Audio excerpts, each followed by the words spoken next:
Makalipas ang mahigit 3 oras ng kanilang pagiging abala sa paggawa ng net na mula sa mga tinali nilang baging ay nabuo na nila ang pinaplanong patibong.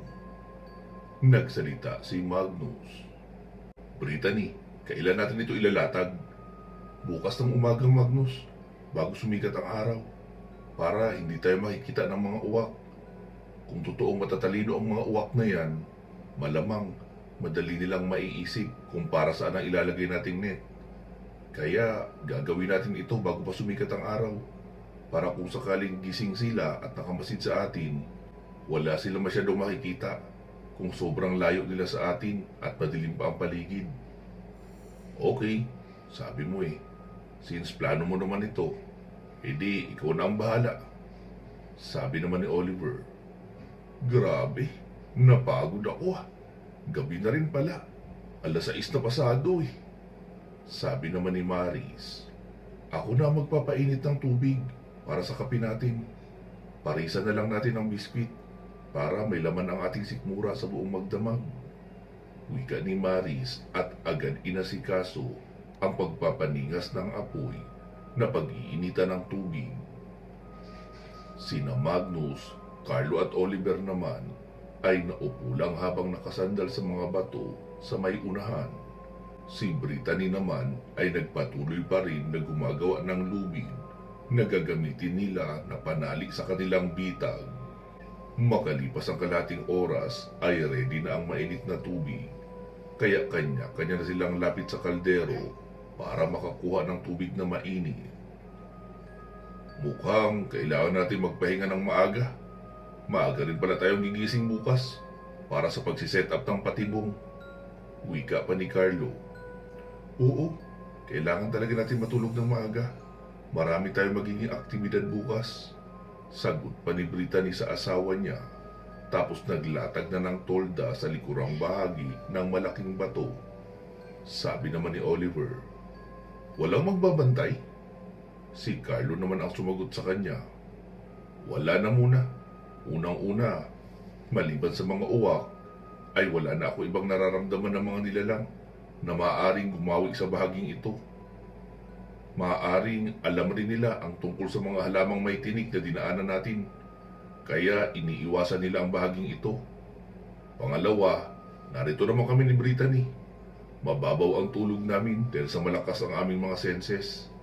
Kaya okay lang kahit pa matulog kayo ng mahimbing ng buong magdamag, para na rin makarecover ng maayos ang katawan nyo. Okay, sige. Mukhang kailangan niya namin matulog ng straight at malalim, kahit mga 6 na oras lang. Sagot naman ni Oliver. At doon naman sa likuran ng ikalawang bato, naglatag ng kanyang matutulugan. Kaya doon na sa pagitan ng dalawang bato naglatag si Maris. Iyon na lang kasi ang bahagi na hindi exposed, at makakatabi niya sa may bandang bukana ng bato si Magnus. Matapos ng kanilang 1 oras na kwentuhan, ay isa-isa na silang natulog ng malalim. Sa kabutihang palad ay natutulog rin pala ng gabi ang mga pulang uwak, kahit pa mga taga-kabilang dimensyon ang mga iyon. Nagising na lang sina Magnus at Maris noong gisingin na sila ni Carlo. Magnus, Maris, gising na.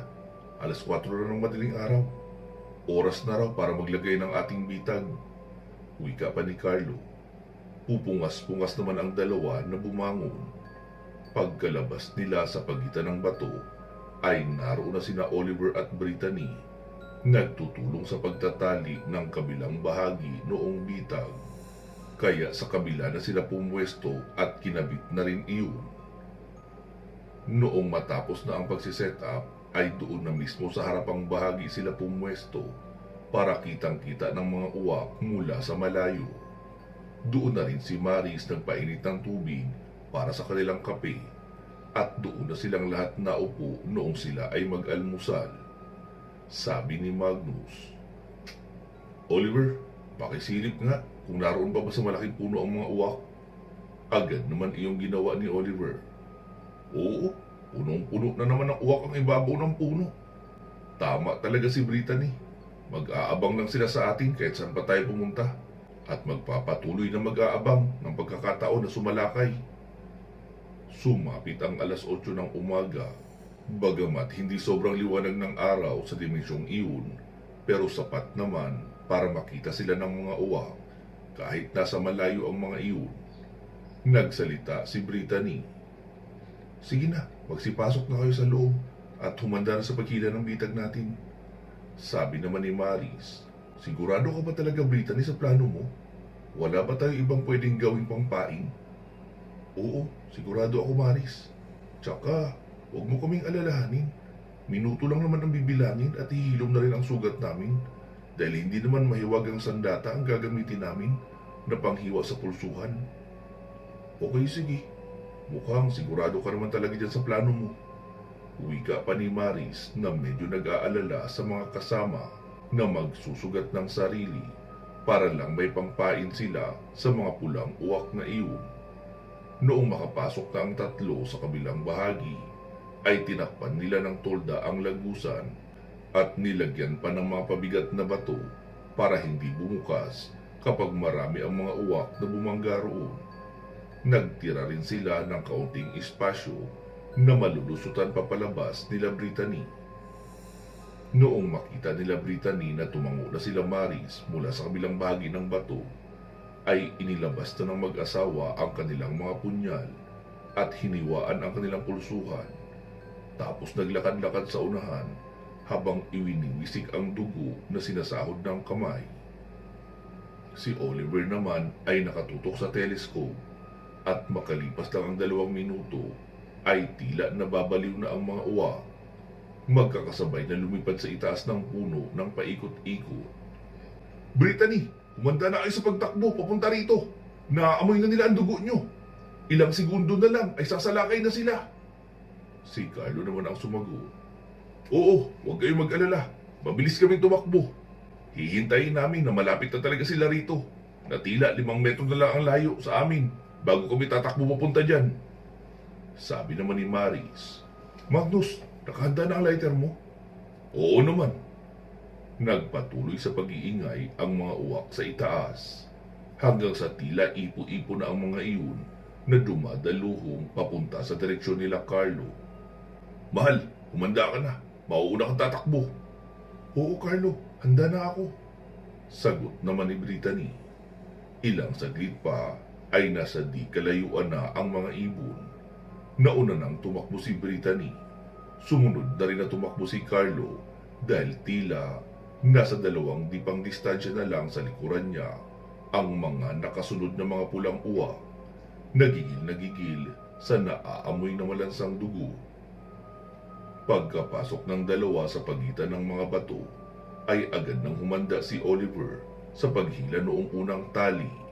Ganon din si Maris. Pagkalusot ng 2 sa kabilang bahagi ng bato, ay dinaganan nila ng mga bato ang ibaba ng tolda na kanilang nilabasan. Saka ginamit na karagdagang pangharang ang sariling mga katawan. Doon na nila naramdaman ang mabigat na mga pagbangga sa tolda dahil talagang walang preno ang ginawang pagdaluhong ng mga uwak na tila hindi iniisip na walang matatagusan sa kabilang bahagi. Noong maramdaman ang mabigat na pagbangga ay sabi ni Carlo, Ngayon na! Agad na manghingilan ni Oliver ang pansara nila na lambat. Si Magnus naman ay sinindihan ang dulo ng mga nakahilirang dahon na may kaunting gasolina. Gumapang iyon papunta sa mga nakatambak na dahon sa harapan para makalikha ng mas malaking apoy at pausok para mapilitang umatras ang iba pang mga uwak na mga paparating pa lang. Noong muling umatras ang mga natrap na uwak sa loob, ay nahuli na sila ng bitag. At dahil sa dami nila, kaya wala ng espasyo para ikampay ang kanilang mga pakpak. Nagmistulang istampid ng mga uwak ang naroon sa ilalim ng bitag. Umikot na papunta sa may harapan ang 5 at dinampot ang mga nakahanda nilang kahoy na pamalo. Pinagpapalo nila ang mga uwak na naroon sa ilalim ng lambat na gawa sa bagi. Si Magnus naman ay dinagdagan pa ng kahoy at mga dahon ang pauso para hindi maglakas loob na bumaba ang mga uwak. na patuloy pa rin sa pagpapaikot-ikot sa itaas. Sabi pa ni Oliver, sobra pa sa effective ang plano mong bitag, Brittany. Mahigit 20 uwak lang ang expected natin na papasok, di ba? Pero ang dami nito. Sa tingin ko, mahigit 100 ang mga ito lahat. Wika pa ni Oliver na patuloy sa paghampas ng kahoy sa mga uwak na matatapang pa rin na pumapalag mula sa ilalim noong mga baging. Makalipas ang ilang minutong paghampas ay wala nang gumagalaw sa mga mababangis na ibon. Inalis na nina Oliver at Carlo ang nakadagan na baging na net. Saka naman tumulong sila Brittany, Magnus at Maris na ikalat iyon sa harapan.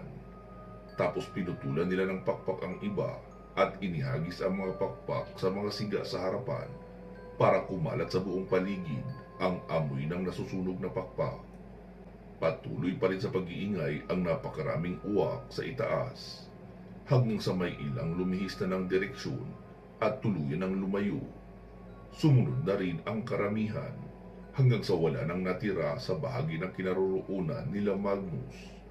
Nagsalita si Maris. Congrats Brittany, successful ang plano mo. Lumayo na sila ng tuluyan. Sumagot naman si Brittany. Oo nga pero 50-50 ako sa plano kong iyon.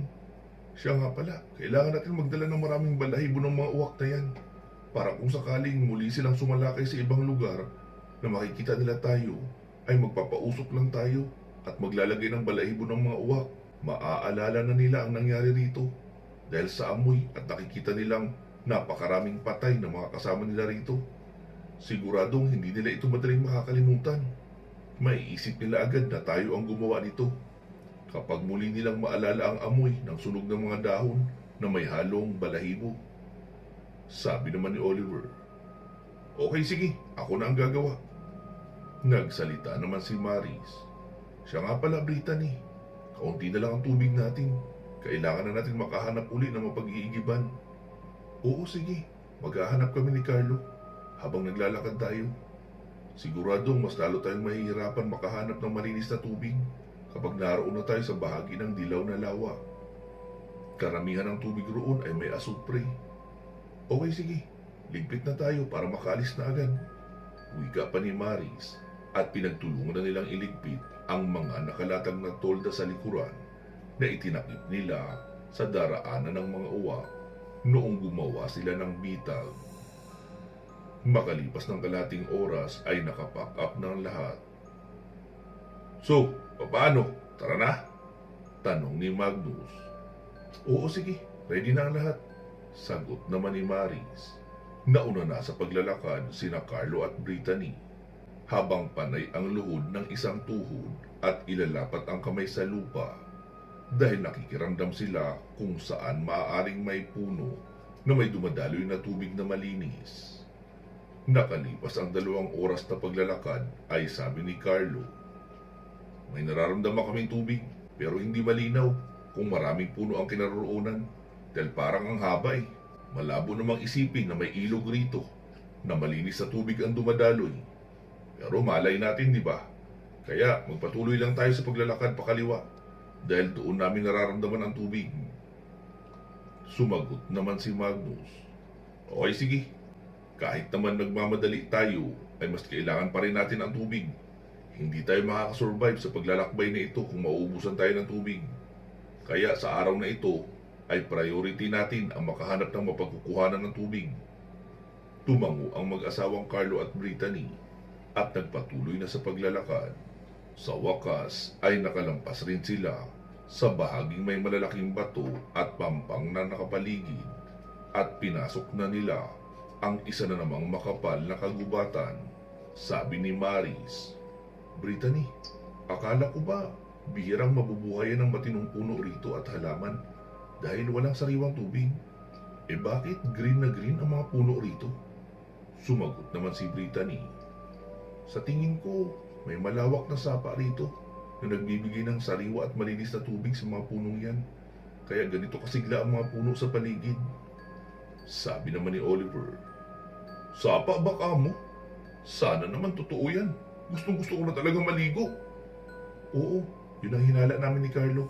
dahil malawak ang nararamdaman namin na may malamig na dumadaloy. At posibleng sariwang tubig iyon, pero hindi naman siguro malalim na sapa, mahaba lang. Sabi naman ni Magnus, di tara na pala, magpatuloy na tayo para kahit hindi pa yan sapa ay may makukuhanan pa rin tayo ng malinis na tubig. Oo sige, sagot pa ni Carlo at nagpatuloy na sila sa paglalakad hanggang sa makarating sila sa bahaging sobrang dikit-dikit na ng mga malalaking puno. Tapos makakapal ang mga baging. Sumuot sila kahit pa napakasukal hanggang sa makita nila ang tila pagitan ng dalawang bundok at may maliit na sapa na dumadaloy roon. Ayun! Sa wakas, may tubig! Uwika pa ni Oliver at agad nang lumapit. Sabi naman ni Maris, Oliver, huwag ka munang iinom. Paunahin mo sila Carlo. Sabi naman ni Brittany, Oo Oliver, tama si Maris. Less ang pagiging sensitive namin kaysa sa mga normal na tao. Kaya kami muna ang titikim kung safe bang inumin o gamitin ang tubig rito. Naglakad na si Carlo at sumalok ng tubig gamit ang isang baso. Matapos maubos ang kalahating baso ay muli pa itong sumalo. Pero sa ikalawang pagkakataon ay pinuno niya na. Sabi pa noon, Sige na, magsiinom na kayo. Safe ang tubig rito, malinis. Nagmamadali naman ang lahat na kumuha ng kanilang baso sa backpack at sumalok na rin sa kauminom. Nakaapat na salok pa si Carlo ng tubig bago tuluyang napawi ang malalim na pagkauhaw. Ganon din sina Magnus. Ang sarap naman ng tubig rito, napaka-fresh. Akala ko ba Brittany, imposible magkaroon ng malinis na tubig sa dimensyong ito. Oo Maris, iyon nga din ang inakala namin. Pero obviously, mali kami. Pasalamat na lang tayo na may ganitong lugar sa dimensyong ito. Ibig sabihin, kung meron dito, maaaring meron din sa iba pang bahagi. Pero maaaring hindi na ganito karami ang source na tubig. Sabi pa ni Carlo, Sa unahan na kami ni Brittany. Maliligo kami roon. Maligo na rin kayo rito. May mga bato naman at mga puno kung magkakahiyaan pa kayong tatlo. Kami kasi ni Brittany ay aalisin na namin lahat ng damit namin para malabhan na rin agad. Pero unahin nyo ang pagpupuno ng mga lagayan nyo ng tubig ha. Para kung sakaling may panganib at kailangan nating umalis agad, at least nakakuha na tayo ng tubig. Oo, sige Carlo, copy that. Sagot pa ni Oliver. Tapos iniwan na sila ng mag-asawa at doon na sa unahan na ligo at naglaban na rin ng kanilang mga damit. Sina Magnus at Oliver naman ay nagtanggal na rin ng kanilang mga sagabal at ang maliit na panloob na lang ang naiwan. Doon na rin sila humiga sa kinaroonan nila dahil isang dangkal lang ang lalim ng sapa at kung hindi hihiga o dadapa ay mahihirapang mabasa ang buong katawan maliban na lang kung gagamit ng tabo. Napapailing na lang si Maris dahil hindi malang hinintay ng dalawa na makalayo siya bago magtanggal ng kanilang mga kasuotan. Tumalikod na lang agad si Maris at naglakad patungo sa di kalayuan kung saan may malaking bato na pwede niyang pagtaguan habang naliligo. Pagkarating niya roon ay naupo na muna siya at ipinatong ang backpack sa isang bato. Sa kanilagyan ng tubig ang apat na lalagyanan niya at isa-isang ibinalik sa bag. Sa kanya naman inalis lahat ng kasuotan at ang pang-ibaba na panloob lang din ang iniwan para malabhan niya lahat ng kanyang mga damit. Inabot rin ng 2 oras mahigit ang buong grupo dahil maliban sa paglalaba ng maruruming damit ay pinilit rin nilang humiga sa mababaw na sapa para maibabad ang katawan sa dumadaloy na malamig na tubig. Noong sapat na ang relaxation ay nagbihis na si Maris ng lampas tuhod na pantalon tapos sapatos na may 2 doble ng medyas na magkapatong para hindi magkapaltos kahit pa mahabang lakaran ang kanilang ginagawa. Saktong nailagay niya lang sa isang net bag ang mga basang damit na kanyang nilabhan nang marinig niyang nagsalita si Magnus sa kabilang bahagi ng bato. Maris, nakapagbihis ka na? Oo, Magnus. Bakit? Tara na, aalis na raw tayo, sabi ni Carlo. Maghahanap tayo ng pwedeng pagpwestuhan para makapagluto na tayo ng tanghalian. 2:00 na ng hapon sa relo. Okay, sige. Wika pa ni Maris at magkakasabay na silang tatlo na naglakad papunta sa unahan kung saan naghihintay sina Carlo at Brittany. Sabi pa ni Brittany, ano, solve ba kayo sa pagbababad sa tubig? Oo, nakaidlip nga ako habang nakahiga sa tubig. Sagot pa ni Maris. Sabi naman ni Magnus, kami naman ni Oliver ay sinamantala ang pagkakataon para makapaglaban ng maruruming damit.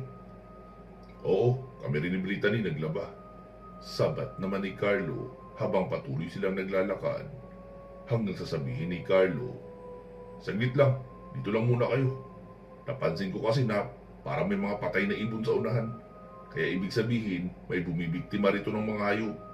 Wika pa ni Carlo at naglakad na ng mag-isa sa unahan. Ilang saglit pa ay may mga kulay dilaw na dura na sumisirit sa ere. At pagkadapok noon sa balat ni Carlo, ay umusok at tumutunaw ng balat hanggang sa laman. Kaya dali-dali na siyang umatras at hinugasan ang balat na tila may laway na asido. Ano nangyari sa'yo, Carlo? Tanong ni Brittany.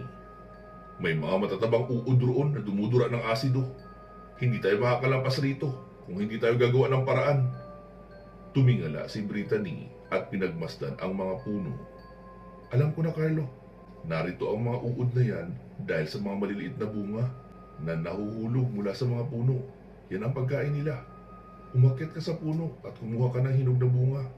Iyong mga pulang-pula na ha, para hinog na talaga. Kumuha ka ng mga isang tabo ang dami. Ito, sako, para may mapaglagyan ka. Akin na muna yung backpack mo. Tanawin mo na rin mula sa itaas kung saan tayo dapat magtungo. Okay, sige. Sagot pa ni Carlo at iniabot sa asawa nito ang kanyang backpack. Saka tumalon ng mataas at diretsong yumakap sa malaking puno at tuloy-tuloy na sa pag-akyat dahil pinalabas niya na ang kanyang matatalas na kuko para iyon ang kanyang magamit na pangkapit sa puno. Tinungo niya ang pinakaitaas na bahagi ng puno at inilibot ang tingin sa paligid. Nakita niyang may bangin na sa unahan at kapag nakatawid roon ay ibang bundok na ang kasunod. Kakaiba rin ang liwanag sa bahaging iyon na may amoy ng asupre ang hangin na nagmumula sa bahaging iyon. Noong sigurado na sa detalye ay nanguha na siya ng maraming hinog na bunga noong puno na parang maliliit na aratilis. Mabango iyon kapag nadudurog.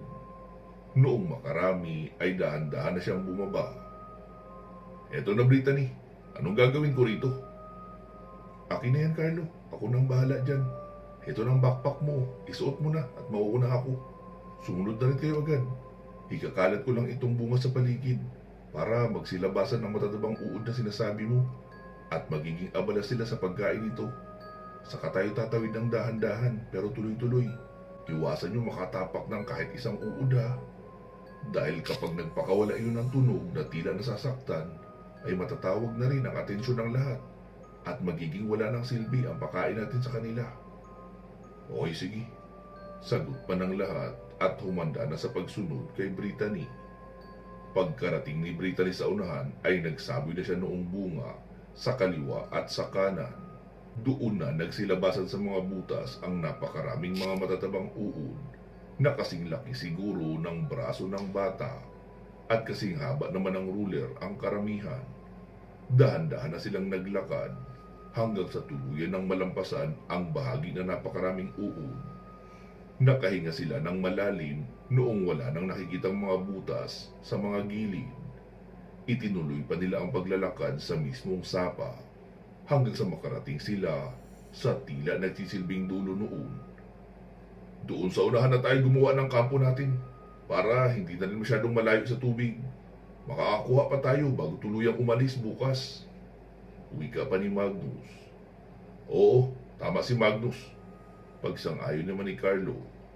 Noong makapwesto na sila sa ibabang bahagi ng malaking puno, ay nagtayo na rin sila agad ng tent. Si Maris naman ang naglabas ng mga paglulutuan dahil magsasaing na siya para sa kanilang tanghalian na semi-hapunan na rin. Si Oliver ay naglakad sa unahan para humanap ng magagamit na mga panggatong. Pansamantala po muna natin puputulin dito itong ating kwento. Magsama-sama po tayong muli sa part 216. Mag-iingat po kayo palagi at hanggang sa muli.